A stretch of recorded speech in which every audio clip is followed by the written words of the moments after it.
The Congresswoman went out early this morning to cast her own ballot, of course, in Montclair this past weekend when President Barack Obama came to rally, from Governor Shapiro and Whitmer to Pete Buttigieg. And now we hear from President Barack Obama. How important was that endorsement from the president for you? We don't want to forget that he did almost flip the state here. Each of these men have pledged that New Jersey will no longer be a sanctuary state under their watch. What are some of the issues that you want to make sure that they hear you talking about tonight? At the top of the list is affordability.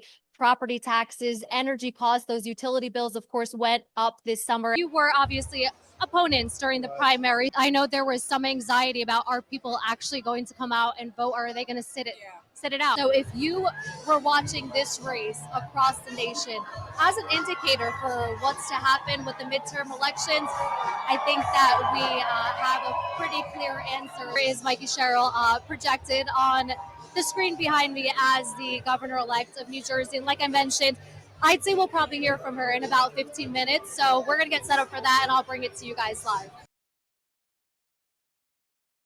New Jersey has seen its fair share of political stars from across the country as we inch closer and closer to Election Day, from Governor Shapiro and Whitmer to Pete Buttigieg. And now we hear from President Barack Obama to encourage people to get out and vote. Give a very loud New Jersey welcome to the 44th President of the United States of America. A packed auditorium in one of the most critical voting districts in the state of New Jersey, giving a warm welcome to former President Barack Obama as he stumped for Congresswoman Mikey Sherrill in her bid as governor. You have a candidate worth being excited about. You've got a future governor to be excited about in Mikey Sherrill. The president touting the Congresswoman's track record and experience as voters have their say in who will run the Garden State. People across the nation seeing the governor's race as a litmus test for the Trump administration's first year and upcoming midterm elections. It's hard to know where to start, because every day this White House offers up a fresh batch of lawlessness and carelessness and mean-spiritedness and just plain old craziness.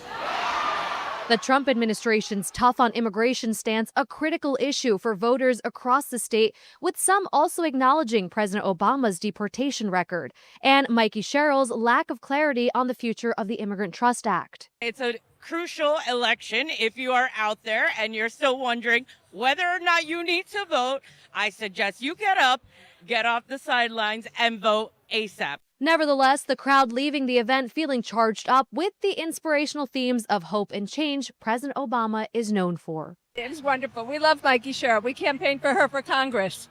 And then to see her with Obama, who's amazing. It's just, I think it's going to be such a great election. And on the Republican side, President Donald Trump has also held a tele-rally with Jack Ciattarelli. How much weight these endorsements will hold has yet to be seen when polls close on November 4th. Although the former mayor of Montclair, Sean Spiller, and Representatives Josh Gottheimer and Mikey Sherrill are all running against the current mayor of Newark, Ras Baraka, today they are standing by his side after he was arrested and released here at Delaney Hall. If you're going to come after one of us, you're going to come after all of us. That's why we're standing here today, to say, hey, we weren't sure if Mayor Baraka would have been able to be here today, but we were going to be here to say it's unacceptable, and just because you try and silence one of us, you're not going to silence all of us. Standing just steps away from where Newark Mayor Ras Baraka was arrested less than 24 hours ago, gubernatorial opponent Sean Spiller and Congressman Josh Gottheimer united. I even sent a letter to the Attorney General, the United States Attorney General, this morning saying you're dropping those charges right now, and you're going to reverse course here. The mayor, who has been charged with trespassing, stepped beyond the gate at the 1,000-bed facility privately operated by Geo Group to join a congressional delegation touring the detention center on Friday. He's been a vocal critic of ICE housing migrants at Delaney Hall, despite ongoing legal battles over permits. Prior to his release, interim U.S. Attorney Alina Habba releasing a statement saying, quote, he has willingly chosen to disregard the law. That will not stand in the state. He has been taken into custody. No one is above the law. It's about standing up for the folks who are inside here right now, who don't have anyone who can take a peek inside, who don't know who's being held, who don't know what the conditions are. You know, this is just not who we are as a country, and we've got to speak up for it.